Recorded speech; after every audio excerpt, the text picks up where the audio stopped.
स्वागत गर्न चाहन्छु। अब हामीसँग झन्डै 6:15 हुन पनि लागिसकेको छ। मैले आजको कक्षालाई सुरु गर्नुभन्दा पहिला भाइ बहिनीहरूलाई सधैँ झैँ थोरै सामान्य केही नियमहरू यहाँहरूले पालना गर्नु नै हुनेछ भन्ने कुरामा हामी एनएनटी कास्की परिवार विश्वस्त छौँ। तपाईहरू अत्यन्त अनुशासित र भद्र तरिकाले रहनुहुनेछ।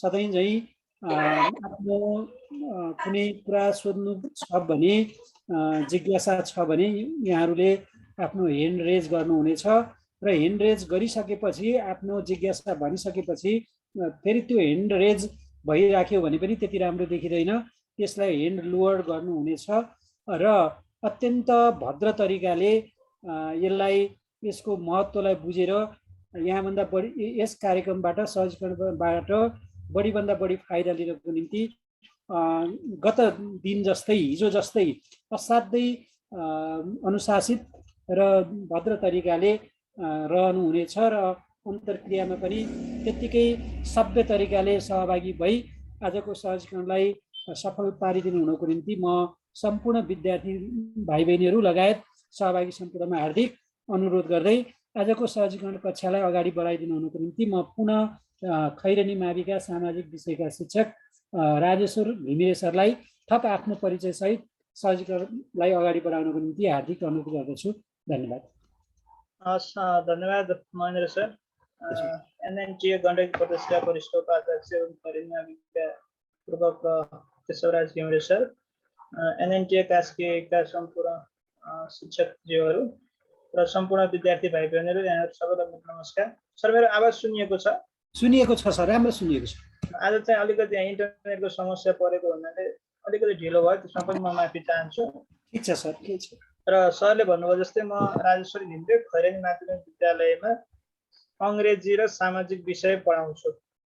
मेरो मुख्य विषय त अङ्ग्रेजी हो, तर सामाजिक पनि अब कहिलेकाहीँ पढाउँछु र विगत 2 वर्षदेखि सामाजिक पढाइरहेको छु यस विद्यालयमा। विगत 6 वर्षदेखि यस विद्यालयमा म कार्यरत छु, अर्थात् 6 वर्षदेखि अङ्ग्रेजी र 2 वर्षदेखि अङ्ग्रेजी र सामाजिक दुवै विषय मैले अहिले पढाइरहेको छु। र मेरो परिचय अब यति नै भइहाल्यो। र विद्यार्थी भाइ बहिनीहरूलाई म एउटा प्रश्न सोध्न चाहे। सर्वप्रथम तपाईँहरूले सामाजिकको यसभन्दा अगाडि कुन पाठसम्म कहाँसम्म कति पढ्नु भएको छ त्यो भनिदिनु भयो भने मलाई नयाँ पाठ सुरु गर्नको लागि सजिलो हुने थियो।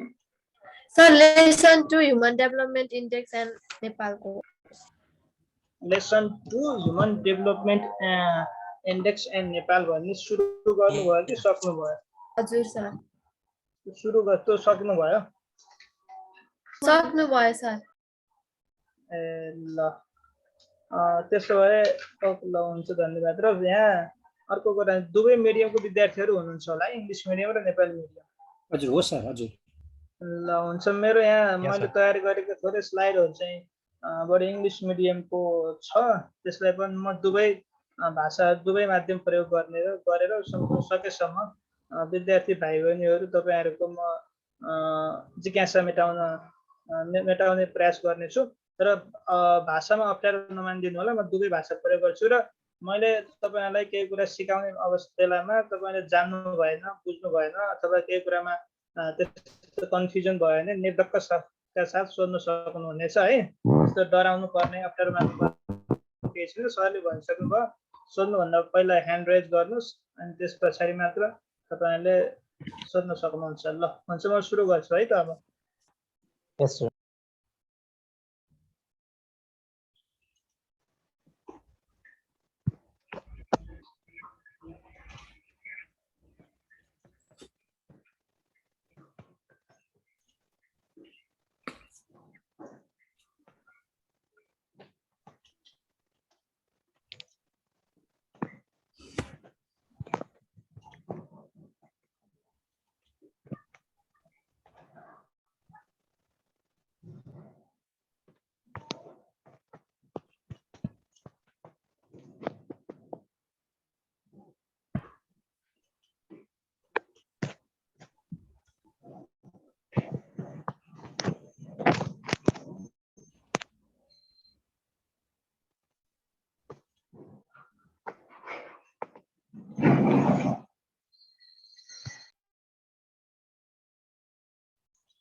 भाइ बहिनी के देख्नु भएको छ स्क्रिनमा भन्नुस् त? Yes, sir. Lesson 3, concept of regional development and federalism. Okay, thank you. So we are starting this lesson 3, concept of regional development and federalism. So first, let me ask you one question. So what do you mean by this regional development? Can anyone tell me the concept or the meaning of this? क्षेत्रीय विकास. क्षेत्रीय विकास. धन्यवाद. यो चाहिँ नेपालीमा भयो हैन. क्षेत्रीय विकास भनेको के हो अथवा regional development भनेको के हो? यसलाई केही बताउन सक्नुहुन्छ यसको बारेमा? Regional development is the provision of aid and other assistance to regions which are less economically developed. Okay, thank you so much. अनि अरु कसैले के भन्नु सक्नुहुन्छ? Can anyone add something more about this regional development? To divide. Regional development is a concept to develop the country by dividing it into different administrative units. Okay, thank you so much. Can you tell me something about federalism?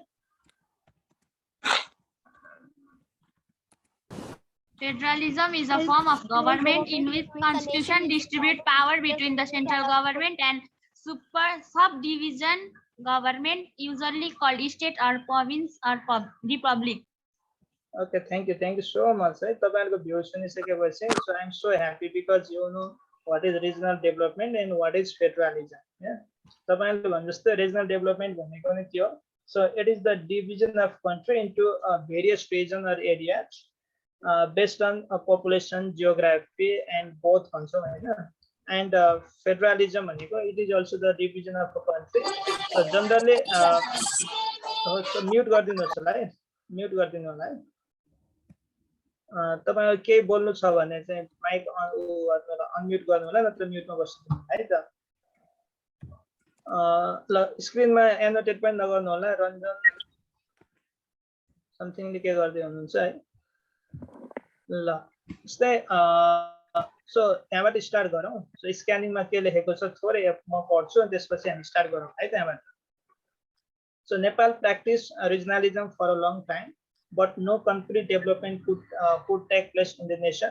Thus, it has been adopting federalism to bring harmonious development and address the diversities of the country. However, federalism is not altogether free from the challenges.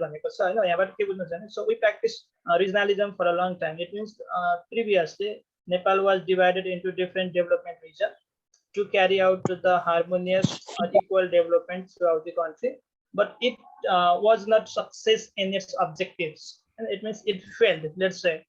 And at present we are adopting or we are following the federalism. नेपालमा चाहिँ पहिला हामीले चाहिँ नेपाललाई विभिन्न विकास क्षेत्रहरूमा विभाजन गरिएको थियो, देशभरि समान रूपमा विकास गर्नको लागि भनेर हैन. त्यसपछि यसले जुन उद्देश्य अनुसार देशभरि समान रूपमा विकास गर्ने भनेर नेपाललाई विभिन्न विकास क्षेत्रमा बाँडिएको थियो. त्यो अनुसार देशभरि समान रूपमा विकास हुन नसकेको हुनाले अहिले चाहिँ हामीले चाहिँ देशलाई फेडरलिजम अथवा संघीयता भन्छ, त्यसको बारेमा डिस्कस गरौँ न. संघीयतामा बाँडिएको छ. अब किन पहिला रिजनलिजममा लगियो कन्ट्रीलाई अथवा किन थुप्रै विकास क्षेत्रहरू बनाइयो, किन यो फेल भयो हैन, अथवा किन फेडरलिजमको आवश्यकता महसुस गरियो त, why is federalism failed in Nepal, त्यो बारेमा हामी चाहिँ अब डिस्कस गरौँ है त.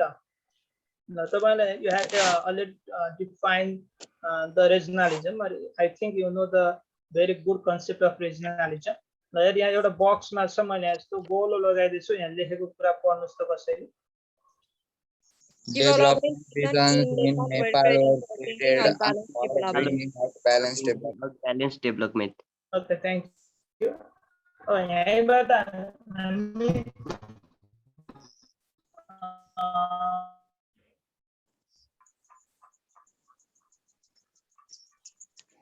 विकास क्षेत्रमा बाँड्नु परेको होला त भन्ने कुरा हामी यहाँबाट थाहा पाउँछौँ हैन. वान सेन्टेन्समा भन्नु पर्यो भने the main motto, we have many regions, धेरै रिजन हुन्छ कन्ट्रीलाई डेभलपमेन्ट रिजनमा र फेडरलिजममा हैन लाग्नुको लागि.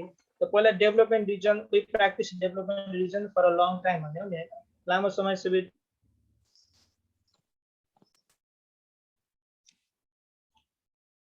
समयसम्म हामी डेभलपमेन्ट रिजनहरु. Why were the development regions created in Nepal भन्दा for bringing out balanced development. भनेको हामी यहाँबाट के बुझ्नु पर्यो भने if a country is ruled or administrated only from the center, it is very difficult to carry out the balanced development throughout the country. Means the places which are far from the center may be neglected. And just for example, हाम्रो Kathmandu country को capital city छ हैन, यहाँबाट मात्रै हामीले चाहिँ पुरै देशलाई एउटा सिंगल युनिटमा रन गर्यौं अथवा एडमिनिस्ट्रेसन गर्यौं भने far the places like this, the part of far western or the part of they may be neglected. तिनीहरुलाई नेग्लेक्ट हुन सक्छ हैन, केन्द्रबाट सबैतिर बराबर ध्यान नपुग्न सक्छ हैन। यसर्थ विकासको लागि सबै ठाउँमा देशमा बराबर ब्यालेन्स डेभलपमेन्ट गर्नको लागि चाहिँ रिजनलिजमको कन्सेप्ट आएको हो हैन। त्यसको मुख्य रूपमा बुझ्न पर्यो हामी त्यसरी भनेको Nepal was divided into different region, development region to carry out balanced development throughout the country भन्ने बुझ्यौ है त। अब यहाँ हेर्नुस्, development is an approach based on plan.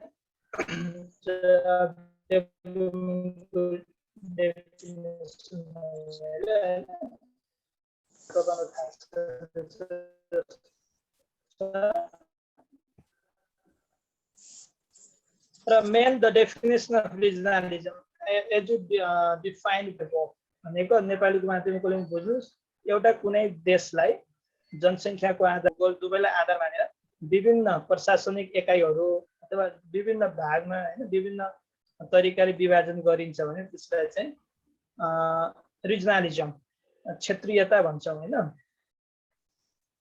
र नेपालमा चाहिँ यसभन्दा अगाडि अहिले चाहिँ हामीसँग रिजनलिजम छैन, अहिले चाहिँ हामी फेडरलिजम संघीयता अवलम्बन गरिरहेका छौं हैन। यो संघीयता अवलम्बन गर्नुभन्दा पहिला नेपालमा पनि हामीले चाहिँ रिजनल डेभलपमेन्टको प्र्याक्टिस थियो। जस्तै हामी चाहिँ धेरै जस्तो हामी चाहिँ पश्चिमाञ्चल विकास क्षेत्र होला हैन, पहिलाको छौं होला हामी जस्तो लाग्छ हैन। जस्तै पश्चिम पूर्वाञ्चल विकास क्षेत्र, मध्यमाञ्चल विकास क्षेत्र, पश्चिमाञ्चल विकास क्षेत्र, मध्यपश्चिमाञ्चल विकास क्षेत्र र सुदूरपश्चिमाञ्चल विकास क्षेत्र हैन। यसरी eastern to far western development region नेपाललाई चाहिँ यसरी डिभाइड गरिएको थियो।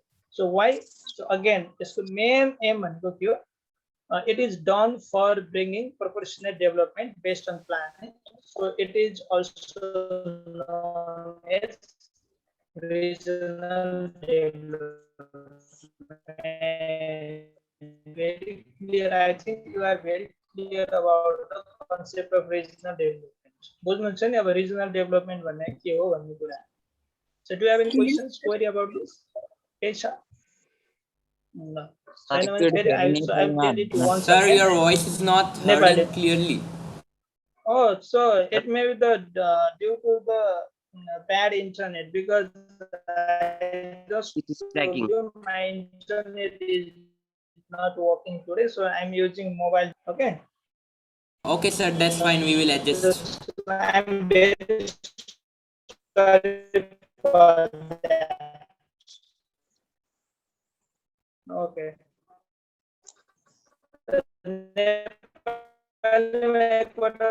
भन्नुभएको छ हैन। जस्तै देशलाई विभिन्न प्रशासनिक एकाइहरूमा अथवा देशलाई जनसंख्याको आधारमा अथवा भूगोलको आधारमा विकास क्षेत्रमा बाँडिएको थियो। पूर्वाञ्चल, मध्यमाञ्चल, पश्चिमाञ्चल, मध्यपश्चिमाञ्चल र सुदूरपश्चिमाञ्चल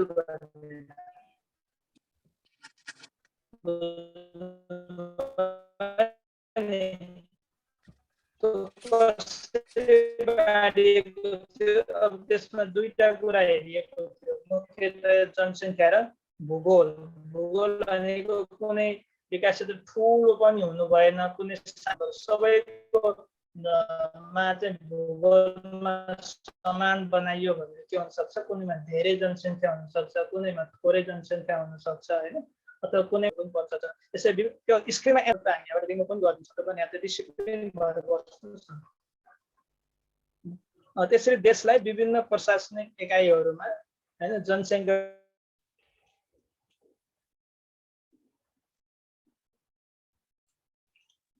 आधारमा बाँड्नु नै विकास क्षेत्रीयताको अवधारणा हो। बुझ्नुभयो नि अब हैन।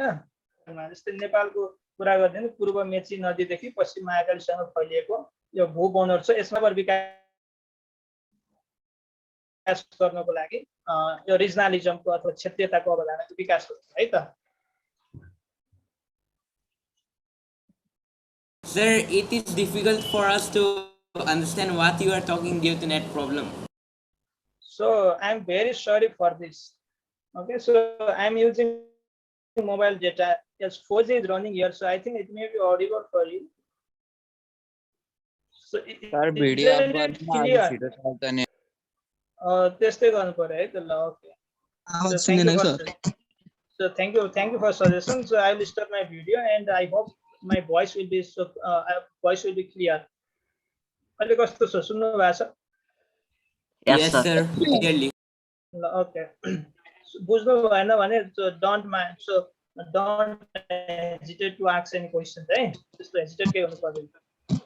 And so realizing this fact means so to develop the country equally or to bring out the balanced development, and the late King Birendra introduced the concept of regional development by dividing our country into 4 development regions in 2029 years. So some news, when the before starting of the federalism, Nepal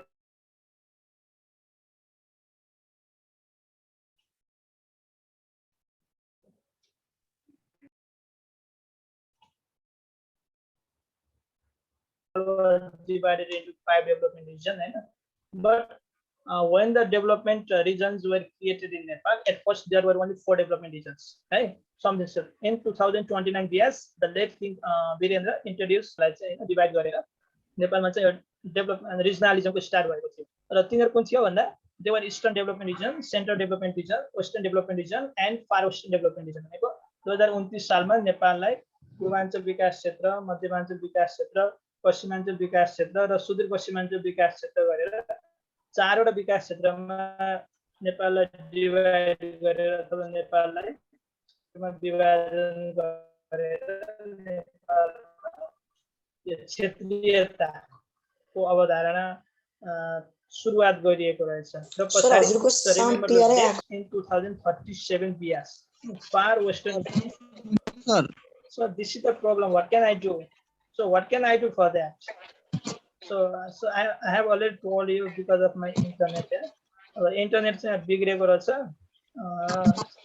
mobile data use गरिरहेको छु है, त्यही भएर होला। So try to adjust. र पछि 2037 सालमा in 2037 and this far western development region was further splitted, or it was further divided, and mid western region was created. अनि त्यो अलि ठुलो भयो त्यो बेलामा हैन।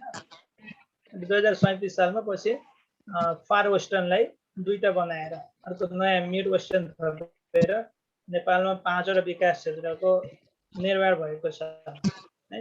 र अब हामीले मेन यहाँबाट जान्नु पर्ने what are the core objectives behind dividing Nepal into 5 development regions. So नेपाललाई त्यो बेलामा 2009 मा 4 वटा, 2037 मा आएर 5 वटा डेभलपमेन्ट रिजन बनाइयो। किन नेपाललाई 5 वटा डेभलपमेन्ट रिजनमा डिभाइड गर्नुपर्छ?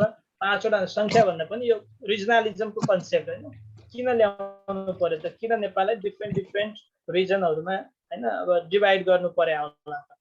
त्यसको मेन अब्जेक्टिभ्स के होला भन्ने कुरा चाहिँ छलफल गरौँ है त।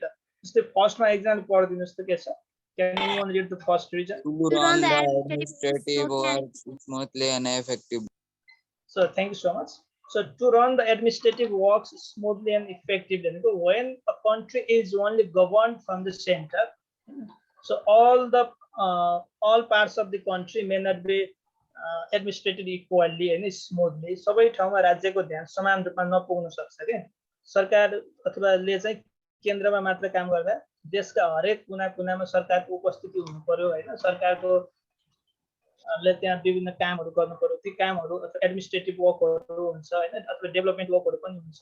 ती सबै कामहरु समान रूपमा नहुन सक्छ र देशलाई चाहिँ क्षेत्रीयतामा अथवा डिफरेन्ट डेभलपमेन्ट रिजनहरु बनाइयो र त्यहाँ पनि कुनै एडमिनिस्ट्रेटिभ युनिटहरु हैन क्रिएट गरियो। त if we created different administrative unit in different part of the country होइन डिफ्रेन्ट पार्ट अफ दिमा चाहिँ डिफ्रेन्ट एडमिनिस्ट्रेटिभ युनिट जस्तै 5वटा डेभलपमेन्ट रिजनमा 5वटा एडमिनिस्ट्रेटिभ युनिट हुन्थ्यो होइन पूर्वाञ्चलको एउटा सेन्टर हुन्थ्यो होइन सेन्टरमा अर्को सेन्टर हुन्थ्यो वेस्टर्नमा हाम्रो पोखरा नै थियो होइन त्यसरी त्यहाँबाट पनि हामीले थुप्रै एडमिनिस्ट्रेटिभ कामहरू हुने भएको हुनाले गर्न सजिलो हुने एउटा होइन त्यो एउटा अब्जेक्टिभ छ भनेको to run the administrative works smoothly and effective प्रशासनिक कामहरू होइन एकदम सजिलो तरिकाले गर्नको लागि पनि यो क्षेत्रीयताले हामीलाई सहयोग अर्को पढ्नुस् त एकजना जस्तै पढ्नु भनिन्छ bring out harmonious development. Bring out harmonious development in all parts of Harmonious development in all parts of the country. to bring out harmonious development in all part of the country and त्यसको अर्को main aim भनेको के हो भने so when a country is administrative as governed only from the center and so all the parts of the country may not be given due priority in terms of development because some part the countries sorry the part far from the center may be neglected एउटा fact त्यस्तो हुन सक्छ क्या सेन्टरको वरिपरिमा चाहिँ सरकारको धेरै ध्यान पुग्न सक्ने भयो हैन अनि टाढा टाढाको रिमोट पार्टहरुमा के हुन्छ त्यो नेग्लेक्ट पनि हुन सक्छ सरकारको ध्यानै नपुग्न सक्छ के त्यस्तो बेलामा हैन तर के हुन सक्छ देशलाई विभिन्न क्षेत्रीयतामा अथवा डिफरेन्ट डेभलपमेन्ट रिजनमा नेपाललाई डिभाइड गर्यौं अथवा कुनै कन्ट्रीलाई डिभाइड गर्यौं भने के हुन सक्छ it is very easy to carry out the balance development throughout the country जस्तै बजेट डिस्ट्रिब्युसनको कुराहरुदेखि लिएर हैन अन्त प्लान्सहरु पोलिसीजहरु लोकल अवेलेबल मेन्स एन्ड रिसोर्सेसहरु मोबिलाइज गर्ने सम्पूर्ण कुराहरु के हुन सक्छ there may be the due priority अथवा so we can so bring out the balance and development throughout the country सबै देशभरिका स्रोत साधनहरु परिचालनको सन्दर्भमा होस् अथवा त्यहाँ विकासका पूर्वाधारहरु खडा गर्ने सन्दर्भमा होस् हैन जति नजिक हुन्छ अथवा जति सरकारको उपस्थिति देशभरि हुन्छ नि त्यति सजिलो हुन्छ चारैतिर सरकारको उपस्थिति छ भने चारैतिर विकास गर्न सजिलो हुने भयो हैन अर्को उद्देश्य त्यस bring out harmonious development in all parts of the country र अर्को पढ्नुस् थर्डमा कसैले पढ्नुस् त To utilize the locally available means and resources properly. Okay, thank you. So to utilize the locally available means and resources properly. So Nepal, we know Nepal, though Nepal is very small country and it is very rich in different types of natural resources. And so it's sorry, annotate nagarna. So if a country is divided into regionalism को concepts are different regionहरुमा countryलाई हामीले चाहिँ divide गरेका छौं भने भन्नु administrative unit पनि धेरै नै हुन्छ जस्तै अब सिम्पली पहिला के हुन्छ एडमिनिस्ट्रेटिभ युनिट सिंहदरबार सपोज काठमाडौँमा मात्रै हुन्थ्यो भने अब देशलाई 5 वटा विकास क्षेत्रमा डिभाइड गर्दा कम्तीमा 5 वटा ठाउँमा हैन केही न केही पावर भएको एडमिनिस्ट्रेटिभ युनिटहरु हुनु भयो अनि त्यहाँबाट आफ्नो एरियातिरको अथवा आफ्नो रिजनको उनीहरुले चाहिँ अध्ययन अनुसन्धान सबै कुराहरु विकासका निर्माणका कार्यहरु हुन्छ हैन अथवा आफ्नो क्षेत्रमा भएका रिसोर्सेसहरु के छ नेचुरल रिसोर्सेसहरुको कुरा हुन सक्छ अथवा ह्युमन रिसोर्सको कुरा पनि आउन सक्छ यहाँ हैन त्यो सबै कुराहरुलाई चाहिँ प्रपरली युटिलाइज गर्नको लागि it will be very easy and if we divide a country into different region so it means it is very easy to utilize the means and resource if we divide the country into different region हैन त्यो भयो country एकै ठाउँबाट administration भयो भन्दा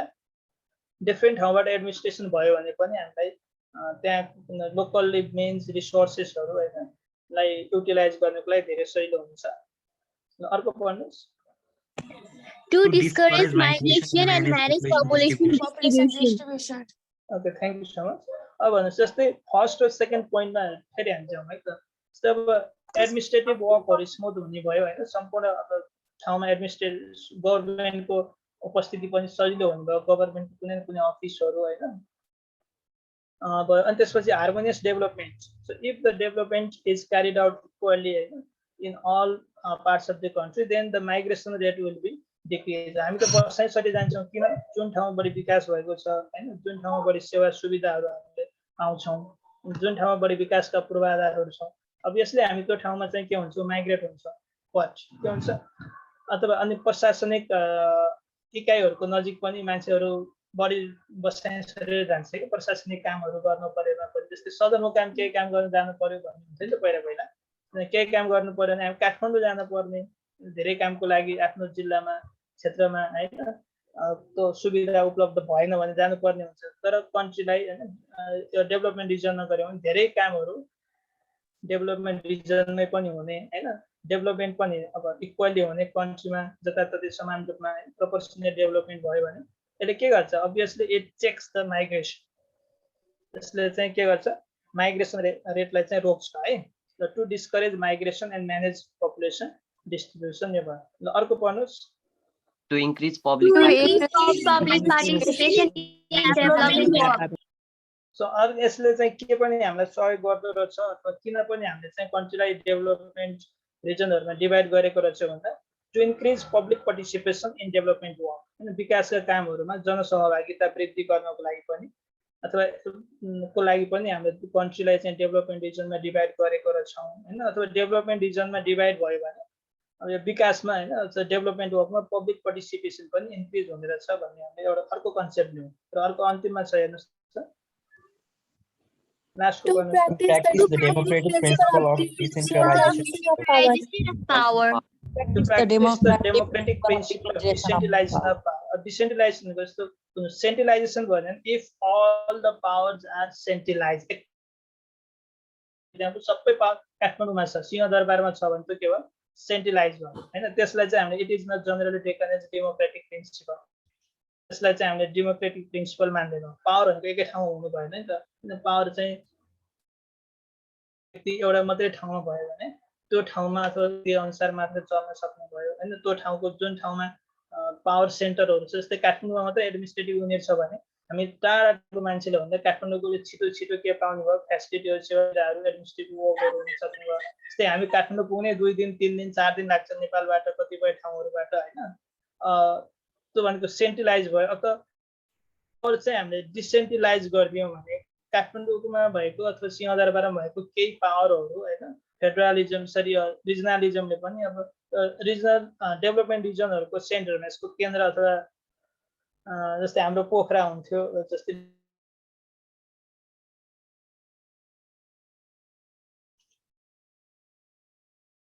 power भन्ने बुझ्छ हैन र यो चाहिँ it is one of the democratic principle जति धेरै पावर डिसेन्ट्रलाइज भयो त्यो डेमोक्रेटिक हुन्छ र यो डेमोक्रेटिक प्रिन्सिपल अफ डिसेन्ट्रलाइजेसन भनेको विकेन्द्रीकरण भन्छ के नेपालीमा विकेन्द्रीकरणको सिद्धान्तलाई अवलम्बन गर्नको लागि पनि यो विकास क्षेत्रीयताको अवधारणाले सहयोग गर्ने रहेछ र नेपाललाई मुख्य रूपमा 5 विकास क्षेत्रमा डिभाइड गर्नको रिजन्सहरु यिनीहरु रहेछ ल एकखेर सरल सबैले हेर्नुस् त एकपटक पढ्नुस् त के रहेछ त आफै पढ्नुस् त सर यो स्लाइड नेपालीमा छैन यो स्लाइड नेपालीमा छैन है अब मैले अंग्रेजीमा तयारी गरेको हुनाले नेपालीमा पनि बुझ्नु भएको छ नि जस्तै फर्स्टमा बुझ्नु के भन्नुस् त प्रशासनिक कार्यहरू हैन देशमा जताततै प्रशासनिक कार्यहरू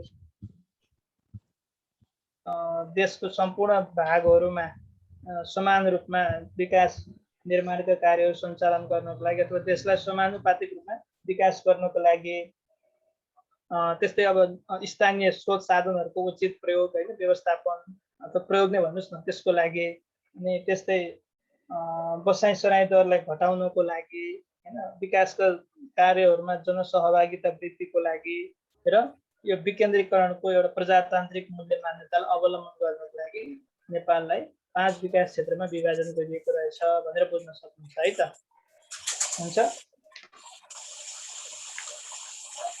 यसको बारेमा अरु केही छ सुन्नु पर्ने तपाईहरुको केही छ भने भन्नुस् नत्र हामी अगाडि बढ्छौं है त अगाडि बढे हुन्छ सर अब यो अब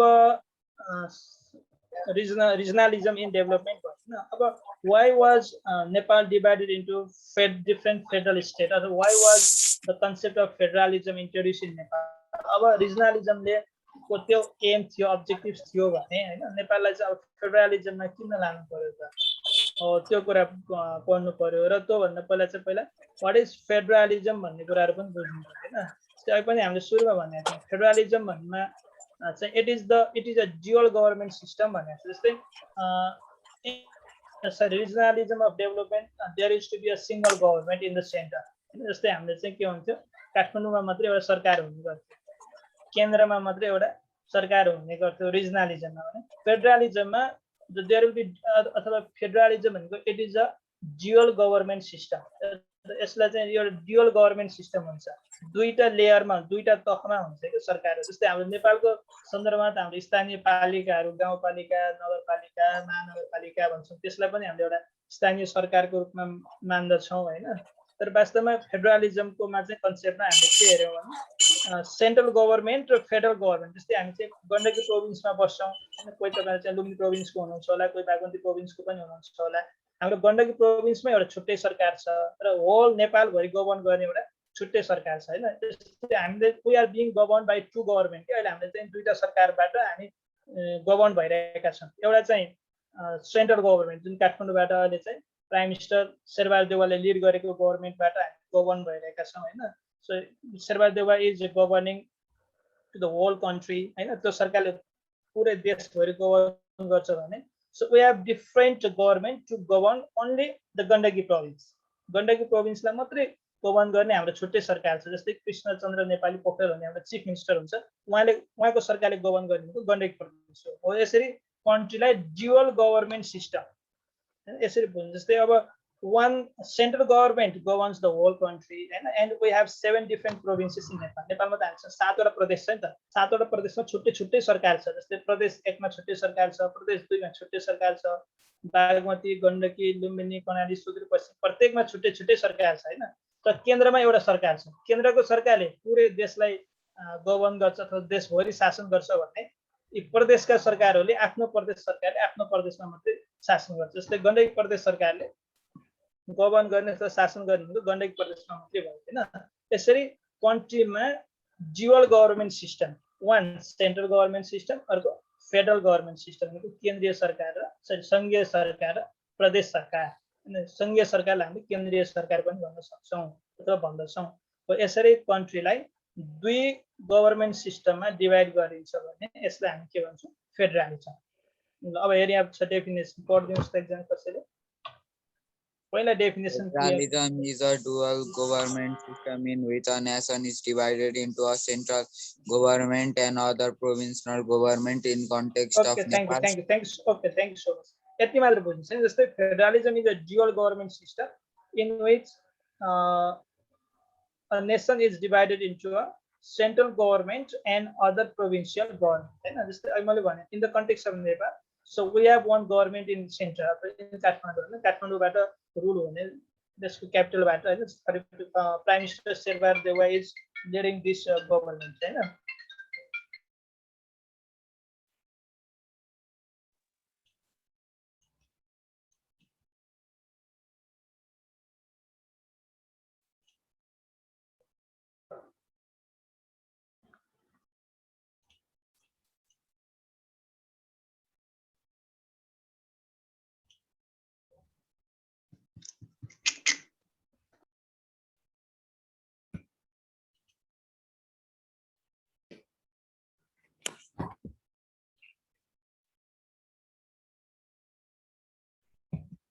राजेश्वर सर के समस्या भयो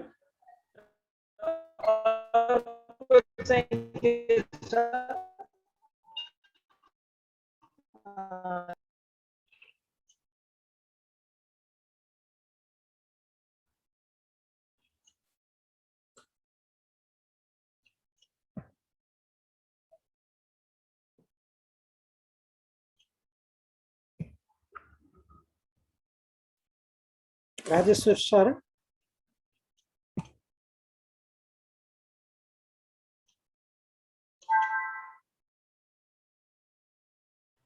सरको लाइन काटिएको छ वेटिङ गरौँ एकैछिन वेटिङ हुन्छ एकैछिन भाइ बहिनीहरु पढौँ सरको नेटको समस्या भनिसक्नु टेक्निकल इररलाई हामीले सम्हाल्नु पर्छ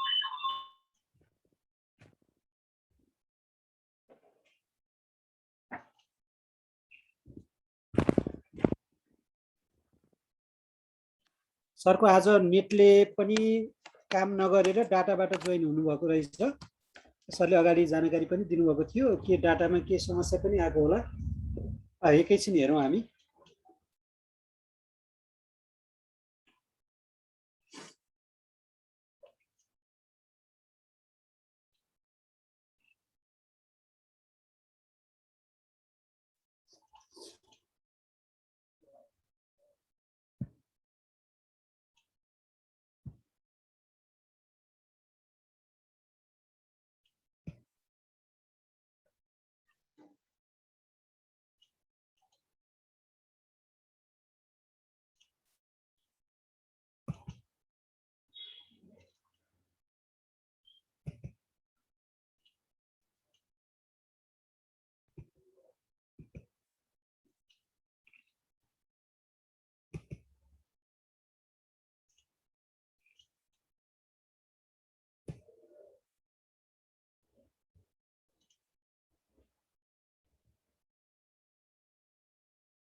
महेन्द्र सर हजुर एकचोटि राजेश्वर सरलाई कन्ट्याक्ट गर्नुहोस् न म हजुर हुन्छ सर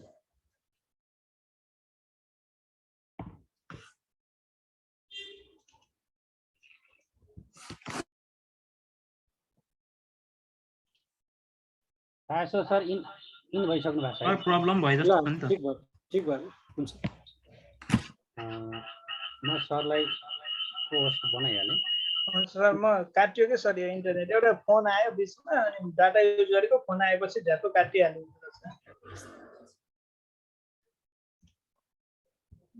हुन्छ हामी जहाँबाट स्टप भएको थियो त्यहीँबाट स्टार्ट गरौँ है त हुन्छ सर हुन्छ yes we are defining federalism होइन के भन्दै थियौँ हामी federalism is a dual government system in which a nation is divided into central government and other provincial government. So in the context of Nepal, so we have two layers of government. I'm saying two layers of government. There's the one central government. For example, at present, Prime Minister Sherba Dewa is leading that government.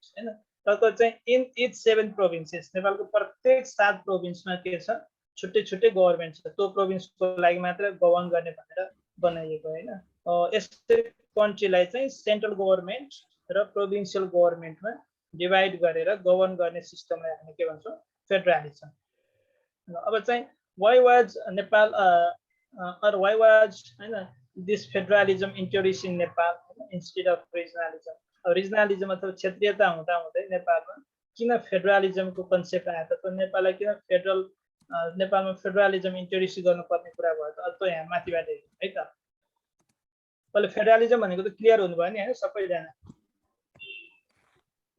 Yes sir ल यहाँ यस बक्समा हेर्नुस् यहाँ के लेखेको छ पढ्नुस् न कसरी एकजना Nepal introduced federalism as a substitute to regionalism. Okay, thank you. The Nepal federalism, why was it introduced in Nepal? And to substitute regionalism. Regionalism is substitute. अथवा त्यसलाई प्रतिस्थापन गर्नको लागि त्यसलाई हटाउन त्यसको सट्टामा चाहिँ फेडरलिजम आयो भन्ने हैन अब किन आयो भन्ने कुरा थियो The regionalism in Nepal was based on the principle of unitarism. भनेको एकात्मक भन्छ त्यस्तै dual system हैन अथवा unitarism भनेको त्यस्तै एउटा कन्ट्रीमा चाहिँ सिंगल गभर्नमेन्ट सिस्टम भनेको बुझ्नु हैन त्यस्तै रिजनलिजममा there use to be only one government एउटा मात्र गभर्नमेन्ट हुन्छ सेन्ट्रल गभर्नमेन्ट भन्ने जस्तै हैन त्यो भनेको प्रिन्सिपल अफ युनिटरिजम भयो The Nepal practiced this system for a long time, but it failed in bringing out balanced development. पहिला हामी हेर्यौं के हेरेका थियौं one of the core objectives behind dividing Nepal into different 5 development regions was to carry out to bring out balanced development भनेको थियो हैन नेपाललाई 5 विकास क्षेत्रमा बाँड्नुको मुख्य उद्देश्य मध्येको एउटा पाँचै विकास क्षेत्रमा पुरै देशभरि समानुपातिक अथवा बराबर विकास गर्नको लागि भनेर नेपालमा चाहिँ रिजनलिजमको कन्सेप्ट अथवा त्यसको क्षेत्रीयताको अवधारणा विकास भयो भनेको छ तर के भयो त इट फेल्ड हैन उसको यसको मर्म अनुसार पुरै देशभरि समानुपातिक रूपमा विकासका कामहरू हुन सकेन जस्तै सुदूरपश्चिमाञ्चल मध्यपश्चिमाञ्चल विकास क्षेत्र अथवा मध्यपश्चिम कर्णाली अञ्चलहरू त्यतातिर चाहिँ अलि विकास कम भयो होइन र पछि the mass movement of 2060 to 63 हैन त्यसमा चाहिँ के गरे people express their desire for a positive transformation Nepal thus decided to follow the federal ruling system. Accordingly, it was declared a federal country on 15 Just 2065 with its official naming Federal Democratic Republic of Nepal. Federalism this way has been introduced to substitute regionalism and fulfill its objective. अब जस्तै हेर्नुस् जस्तै पहिला हामीले के भन्यौं regionalism is the it is based on the principle of unitarism एकात्मक शासन प्रणाली देशमा चाहिँ एउटा मात्रै सरकार हुने पद्धति त्यसको आधारमा थियो भने अब फेडरलिजममा दुईटा गभर्नमेन्ट हुन्छ भन्ने त हामीले सुरुमा फेडरलिजमको कन्सेप्टमा हेर्यौं हैन र नेपालमा क्षेत्रीयताको विकासको अवधारणा अर्थात् रिजनलिजम फर डेभलपमेन्टले नेपालमा it fail to bring out balance development देशभरि समानुपातिक रूपमा हैन सन्तुलित विकास गर्न सकेन र पछि मास मुभमेन्ट सेकेन्ड दोस्रो जनआन्दोलन जुन 62-63 सालमा भएको थियो त्यहाँ पनि प्रोटेस्टर्सहरू अथवा आन्दोलनकारीहरू अथवा नेपाली जनताहरूले के गरे नेपालमा अब क्षेत्रीयताले भएन विकास गर्न सकेन र नेपाल चाहिँ एउटा डाइभर्स कन्ट्री पनि हो हैन सिटी भन्ने कुराहरु पनि तपाईले नाइनमा पढ्नुभयो त्यहाँ नेपाल कसरी डाइभर्स कन्ट्री हो भन्ने कुरा थुप्रै डिस्कस गर्नुभयो होला हैन सो नेपालको डाइभर्सिटीलाई पनि एड्रेस गर्ने र ब्यालेन्स डेभलपमेन्ट पनि लाई पनि हेल्प गर्ने भनेर हाम्रो फेडरलिजमको कन्सेप्ट स्टार्ट भएर नेपाललाई चाहिँ पहिलो पटक 2065 जेस्ट 15 मा हैन पार्लियामेन्टले के गर्यो फेडरलिजम डिक्लेयर गर्यो र नेपालको फुल नेम हामीले चाहिँ हाम्रो कन्ट्री नेपाल भन्छौं हैन तर यसको अफिसियल नेम चाहिँ फुल नेपाललाई चाहिँ यसले federal democratic Republic of Nepal भनेर घोषणा गर्यो है त र यसरी नेपालमा फेडरलिजमको कन्सेप्ट स्टार्ट भयो अब यहाँ चाहिँ फेडरलिजम भनेको के हो भन्ने कुरा हामी डिस्कस गरिसक्यौं हैन यसमा के गर्छ त भन्दा जस्तै in the context of Nepal local bodies also functions as government अहिले मैले सुरुमा पनि भने नेपालको सन्दर्भमा भन्दा हाम्रो गाउँपालिका नगरपालिका हैन नगरपालिका यिनीहरुलाई पनि एउटा हाम्रो सरकार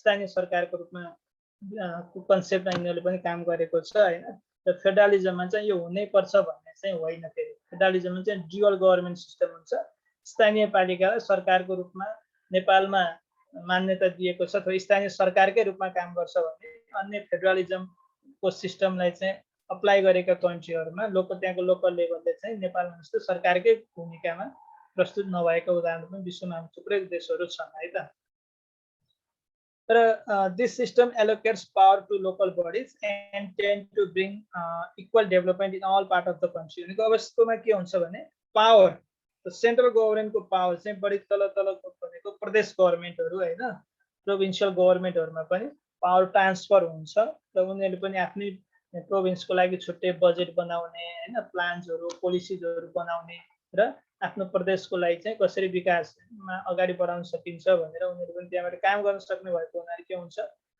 इट हेल्प्स टु क्यारी हैन it helps to bring out the development and equal development in all parts of the country भन्छ र the provincial government can formulate and execute plans and policies in their on हैन जस्तै मैले भर्खर भने जस्तो गण्डकी प्रदेशले आफ्नै प्रदेशको लागि हैन योजनाहरू बनाउने बजेटहरू बनाउने र त्यसको कार्यान्वयन गर्न सक्छ र अब हेर्नुस् फंक्सन प्रोभिन्सियल गभर्नमेन्टको र फेडरल गभर्नमेन्टको पावर हैन त्यो फंक्सनहरु चाहिँ हामीले यहाँबाट हेर्न सक्छौं है ल अब यहाँ चाहिँ so we have one table and it shows the power and function of central government and provincial government है so यो कलममा के छ फेडरल गभर्नमेन्ट अथवा सेन्ट्रल गभर्नमेन्टको पावरहरु छ फंक्सनहरु चाहिँ के गर्न सक्छ भनेर अर्को चाहिँ हाम्रो केमा छ प्रोभिन्सियल गभर्नमेन्टले के गर्न सक्छ हैन यसको आफ्नै पावर कति छ भन्ने कुराहरु छ है त ल एकछिन यो हेरौं छोटकरीमा सकेसम्म पाठ सक्नुतिर जाउँ हामी है ल यसो हेर्नुस् त एकजनाले पढ्नुस् त सेन्ट्रल गभर्नमेन्टको पावरहरु के हुन्छ होला It maintains the sovereignty over all the country. It rules as per the federal law constitution. It controls national currency and economic by forming national monetary policy. It looks after all nationally important issues such as mobilizing army, declaring emergency and war, constructing highway or railway, generating hydropower, etc. It looks after all foreign affairs such as signing treaty and contracts, appointing and receiving ambassador, establishing diplomatic relation, etc. Okay thank you. ल हाम्रो चाहिँ central गभर्मेन्टको function भएर हाम्रो के छ भने हाम्रो कन्स्टिट्युसनमै सेन्ट्रल गभर्मेन्टको र प्रोभिन्सियल गभर्मेन्टहरूको थुप्रै कामहरूको चाहिँ आफ्नो आफ्नो असाइन जस्तो भन्छ नि, सेन्ट्रल गभर्मेन्टको पावर होइन र प्रोभिन्सियल गभर्मेन्टको पावर चाहिँ हाम्रो कन्स्टिट्युसनमै पनि लेखिएको छ है। यो एनोटेट नगर्नुहोस् न, तपाईँले कतिपल्ट भन्यो ओहो त्यो दीपिका सापकोटा, एनोटेट नगर्नुहोस्। अब यहाँ यी चाहिँ जनरल पावर्स होइन, power and function of central government जस्तै भयो। त्यसले चाहिँ अब देशको होइन को सार्वभौमिकता भन्छ होइन, सोभेरियन्टी देशभरि भाइ बहिनीहरू, तपाईँले यो जबरजस्त एनोटेट गर्नुभयो भने मैले यहाँ क्लासबाट निकालेर वेटिङ रुममा पठाउन बाध्य हुनेछु है, मैले हेरिराखेको छु यहाँबाट। जस्तै अब सेन्ट्रल गभर्मेन्टले काम गर्ने भनेको फेडरल ल अथवा कन्स्टिट्युसन भनेको अहिले हाम्रो चाहिँ नेपालको संविधान 2072 भन्छौँ नि, अनि त्यो रुल संविधान अनुसार फेडरल ल फेडरल कन्स्टिट्युसन अनुसार काम गर्नुपर्ने भयो सेन्ट्रल गभर्मेन्टले है। र देशको मुख्य जस्तै यो मोनिटरी पोलिसी भन्छ होइन, यो मौद्रिक नीति अथवा यो करेन्सी होइन, नेसनल इकोनोमीहरू यो बनाउने कन्ट्रोल गर्ने काम पनि सबै कसको पावरमा पर्छ, सेन्ट्रल गभर्मेन्टको उसको पावरभित्र पर्छ भने नेसनली इम्पोर्टेन्ट इस्युजहरू जस्तै आर्मी मोबिलाइज गर्ने, कन्ट्रीमा चाहिँ इमर्जेन्सी डिक्लेयर गर्नु परेमा, कुनै युद्धहरूको घोषणा गर्नु परेमा होइन, ठुला ठुला नेसनल ग्लोरी प्रोजेक्ट्सहरू होइन, हाइवेहरू, रेलवेहरू, ठुला हाइड्रो प्रोजेक्टहरू यस्तो बनाउनु पर्यो भने पनि त्यो सेन्ट्रल गभर्मेन्टकै पावरमा पर्दछ भन्ने।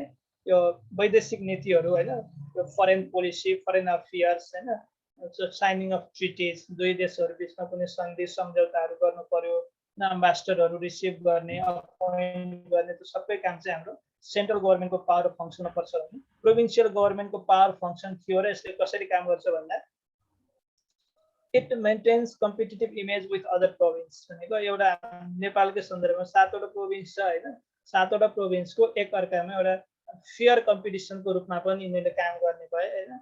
फेयर कम्पिटिसन प्रशासनिक सुधार भन्छ, त्यो विकासको कामको लागि होइन, एडमिनिस्ट्रेटिभ रिफर्मेसनहरूको लागि पोजिटिभ कम्पिटिसनको रूपमा पनि उनीहरूले काम गर्न सक्छ। र यिनीहरूले पनि फेडरल कन्स्टिट्युसन र प्रोभिन्सियल ल दुइटै फलो गर्नुपर्ने हुन्छ। चाहिँ फेडरल सेन्ट्रल गभर्मेन्टले चाहिँ सेन्ट्रल गभर्मेन्टको आफ्नै फेडरल ल कन्स्टिट्युसन अनुसार काम गर्छ भने प्रोभिन्सियल गभर्मेन्टले आफ्नो प्रोभिन्सको लागि मात्रै छुट्टै लहरू पनि इनाक्ट गर्न सक्ने होइन, आफ्नै जस्तै प्रोभिन्सियलका थुप्रै ऐन नियमहरू होइन त्यो सरकारले बनाएर त्यो अनुसार पनि काम गर्न सक्छ। र यसले चाहिँ फेडरल कन्स्टिट्युसन चाहिँ मान्नु पर्ने नै भयो, फेडरल ल चाहिँ सबै मान्नु नै पर्ने हुन्छ होइन। र यसले के गर्छ, it prepares annual budget, collect tax and revenues and forms monetary policy for the province. जस्तै यी सबै कुराहरू सेन्ट्रल गभर्मेन्टले पनि गर्छ, तर यो चाहिँ होल कन्ट्रीको लागि गर्छ होइन। एनुअल बजेट, ट्याक्स कलेक्ट गर्ने, रेभिन्यू कलेक्ट गर्ने, मोनिटरी पोलिसीहरू सबै गर्छ गर्न सेन्ट्रल गभर्मेन्टले। तर सेन्ट्रल गभर्मेन्टले गर्ने भनेको national budget, national currency, national इकोनोमीहरू भयो भने प्रोभिन्सियल स्टेटको पावर फङ्सनभित्र भनेको सबै प्रोभिन्स लेभलको लागि मात्रै हुने। जस्तै it deals with the province related issues such as looking after and bringing out development work in the province होइन, आफ्नै प्रोभिन्सभित्रको विकासको कामहरू गर्ने पनि भयो। र it forms and executes on plans and programs required for the province. आफ्नो प्रोभिन्सको लागि आवश्यक पर्ने योजनाहरू, कार्यक्रमहरू होइन, नीतिहरू निर्माणहरू गरेर कार्यान्वयन पनि गर्न सक्छ। यो छोटकरीमा भयो यो सेन्ट्रल गभर्मेन्ट र प्रोभिन्सियल गभर्मेन्टको पावर एन्ड फङ्सन है त। अब अर्कोमा जाउँ, अर्को important topic basis of dividing and naming federal units. जस्तै नेपाललाई हामी चाहिँ we have divided Nepal into different 7 federal units. नेपालमा 7वटा प्रदेश छ भनेको 7वटा फेडरल युनिट्स छ। अथवा विश्वमा अरू देशमा पनि यो फेडरलिजम फलो गरिरहेछ भने उनीहरूले कसरी कन्ट्रीलाई फेडरल युनिटमा डिभाइड गर्छ त के को आधारमा हो त कुनै नियम त होला नि त्यसमा त कुनै आधार लिनुपर्ने होला नि त जस्तै के आधार हो भन्ने कुरामा जस्तै अब यहाँ हेरौँ जस्तै most common basis on dividing and naming the provinces are geography ethnicity and both भनेको छ होइन त्योभन्दा बाहेक अरू कुराहरू पनि छ जस्तै अब यहाँ है त जस्तै म सिधै यहाँ पोइन्ट बनाउँछु so we have many bases of dividing and naming federal units so कन्ट्रीलाई डिफरेन्ट फेडरल युनिटमा बनाउनु पर्यो भने कुन कुरालाई आधार लिने त भन्दा एउटा जियोग्राफी भूगोलको आधार लिनु पर्छ सकिँदो रहेछ हैन भूगोल पनि चट्ट मिलेको हुनु पर्यो हैन अर्को चाहिँ भाषा अर्को जनसङ्ख्या जस्तै अर्को इथनिसिटी अर कास्ट जस्तै historicity availability of means and resources र एउटा कुनैलाई मात्र आधार नलिई दुई वा दुईभन्दा बढीलाई पनि आधार मान्न सकिन्छ भनेको मिक्स्ड नेपालको कन्टेक्स्टमा so which basis is taken हैन while dividing Nepal into federal units भन्न सक्नुहुन्छ नेपाललाई यो मध्ये कुन आधार लिएर नेपाललाई चाहिँ सातवटा प्रदेशमा विभाजन गरिएको होला त मिक्स्ड जियोग्राफी मिक्स नै भयो दुईटा भएको हुनाले हैन त पर्टिकुलरली भन्दा जियोग्राफी रिसोर्स एन्ड इफिसिएन्सी न नेपाललाई हिस्टोरिसिटीको आधारमा छैन है नेपालको चाहिँ सम्झनुहोस् जियोग्राफी रिसोर्स एन्ड इफिसिएन्सी भूगोल स्रोत र सामर्थ्य भन्छ भूगोलको आधारमा स्रोत र सामर्थ्यको आधारमा चाहिँ भनेको के हो भन्दा सबै प्रदेशमा समानुपातिक रूपमा हैन त्यहाँको नेचुरल रिसोर्सेसहरू नेपालको पनि हेरिएको छ स्रोतहरू हैन उसको सामर्थ्यता र भूगोल हिमाल पहाड तराईहरू त्यसमा मिलाइएको छ धेरैमा हैन सबैमा त त्यो छैन अनि कुनै धेरै ठुला र कुनै धेरै साना पनि छैनन् हैन त्यो चाहिँ भनेको जियोग्राफी भयो र अर्को चाहिँ के भयो रिसोर्स एन्ड इफिसिएन्सी उनीहरूको स्रोत र सामर्थ्यलाई पनि आधार मानेर बाँडिएको छ यसै नेपालको चाहिँ नेपाललाई फेडरल युनिट्समा डिभाइड गर्ने मुख्य आधार भनेको जियोग्राफी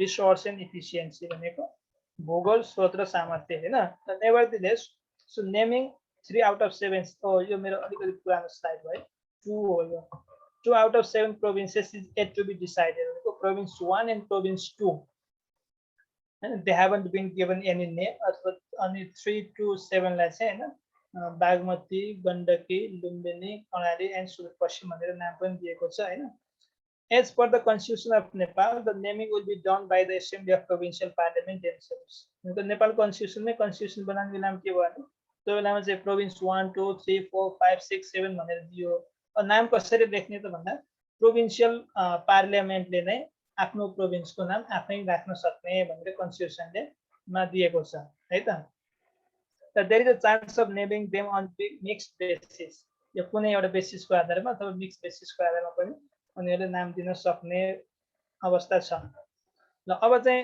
अब advantage and disadvantage of federalism जाउँ हैन it will be our last topic so what do you think what are the most important advantages and disadvantages अत्यन्तै जाउँ है त सबै एडभान्टेजमा जाउँ के हुन सक्छ एउटा फेडरलिजमको advantage then rapid development of the nation तपाईं हामीले चाहिँ एक्जाम्पल पनि देखिरहेका छौं नेपालमा चाहिँ यो फेडरलिजम इन्ट्रोड्युस भइसकेपछि विकासका धेरै कामहरू भएका छन् तपाईको आफ्नो लोकालिटीमा पनि देख्न सक्नुहुन्छ हैन अर्को चाहिँ प्रोपोर्सनल डेभलपमेन्ट अफ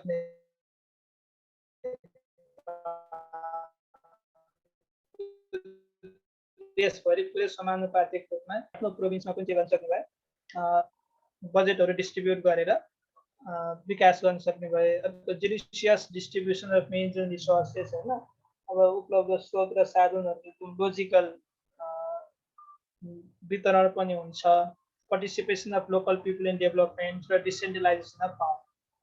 त्यसको डिसएडभान्टेज हेर्नुस् एक्सपेन्सिभ फन्ड अफ गभर्नमेन्ट जस्तै एउटा मात्रै गभर्नमेन्ट हुन्थ्यो पहिला भने अहिले चाहिँ 7 प्रोभिन्समा 7 गभर्नमेन्ट र सेन्टरमा एउटा गर्दा 8वटा गभर्नमेन्ट भयो नेपालमा हैन त्यही अनुसार मन्त्रीहरू भए पार्लियामेन्टहरू छ हैन त्यो एक्सपेन्सिभ भइहाल्यो अनहेल्दी कम्पिटिसन फर डेभलपमेन्ट अनि एक प्रदेश र अर्को प्रदेश बिचको चाहिँ अनहेल्दी कम्पिटिसन पनि हुन सक्ने भयो चान्सेस अफ सिभियर कन्फ्लिक्ट्स जस्तै एउटा सानो एक्जाम्पल दियो काली गण्डकी डाइभर्सन भन्ने प्रोभिन्स 4 र गण्डकी प्रोभिन्स र लुम्बिनी प्रोभिन्सको बिचमा थोरै कुरा त्यसमा नमिलेको पनि हामी देख्छौँ हैन र कहिलेकाहीँ सिरियस कुरा के हुन सक्छ भने अब यो प्रोभिन्सहरूलाई बढी पावर अटोनोमस बनाइदियो भने उनीहरू सेपरेट पनि हुन सक्छ कन्ट्रीबाट र कन्ट्री डिभाइड पनि हुन सक्ने अवस्था हुन्छ र ओभर एक्सप्लोइटेसन अफ रिसोर्सेस भनेको स्रोतहरूको चाहिँ बढी ओभर एक्सप्लोइटेसन ओभर युज भन्नुहोस् न पनि हुन सक्छ है। These are the disadvantage. ल लास्टको चाहिँ हतार हतारमा भयो। Okay, thank you this much for today. र केही क्वेसन छ भने सोधिहाल्नुहोस् त। सायद हाम्रो टाइम सक्यो होला सर है। अब हजुर ठिकै छ सर। हजुर अब टुङ्ग्याउँदा हुन्छ sir. So let me ask you some question. अब एक दुईजनालाई एउटा दुईटा म क्वेसन सोध्छु है त। So can anyone tell me so what is federalism? Federalism भनेको के हो भन्नुस् त? नेपाली अथवा अङ्ग्रेजीमा जेमा भने पनि हुन्छ। संघीयता भनेको के? May I? यस, यो Federalism is a dual government system in which countries divided into different administrative units for the smooth and harmonious development throughout the country. Okay, thank you. र अर्को चाहिँ भन्छ अनुष्का अधिकारीले पनि हात उठाएको छन्। ल अनुष्कालाई अर्को क्वेसन सोधौँ ल। So we studied two concepts. One is regionalism, another is federalism. Which one do you think best in the context of Nepal? एउटा चाहिँ एनालिटिकल क्वेसन ल भन्नुस् त, त्यसपछि हामी चाहिँ स्टार्ट गरौँ। Sir, in the context of Nepal, I think federalism is best over regionalism. So why? What's the reason? Sir, because we have already tried regionalism, but it cannot develop our country so much. But our country is federal country. Now development activities is going very smoothly. So in my point of view, federalism is more better than regionalism. Okay, thank you so much. So today we conclude our lesson here. Thank you so much. Thank you for your participation. Thank you for your cooperation as well. Okay, so see you next time.